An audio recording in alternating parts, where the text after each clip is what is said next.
Como? Mataram os nossos amigos e iam matar e comer a gente. Mas nós não somos eles. Que se dane! Aí você! Olha pra mim! Olha pra mim! Eu quero que vocês morram! Eu vou arrancar o coração de vocês! Estão entendendo?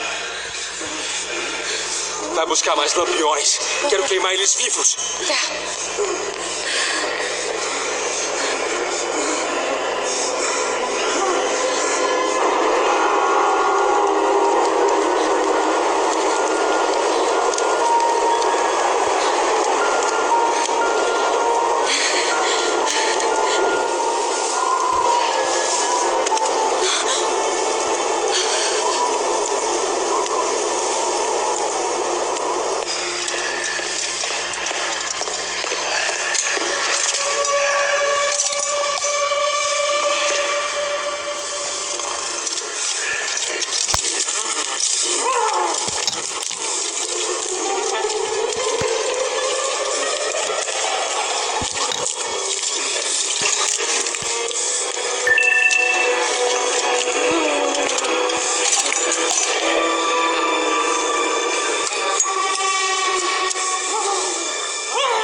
Tá na hora do churrasco.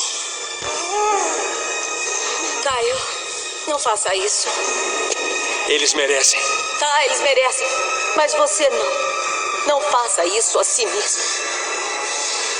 Me dá o isqueiro. Me dá esse isqueiro.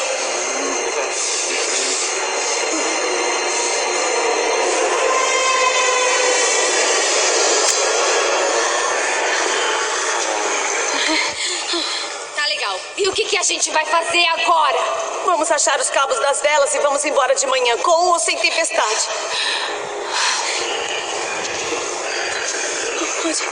Onde estão os cabos das velas?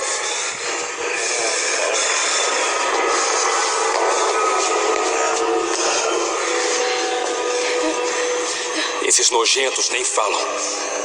Tá bom, então a gente vai procurar sala por sala. Tá bom. Mas alguém fica de olho.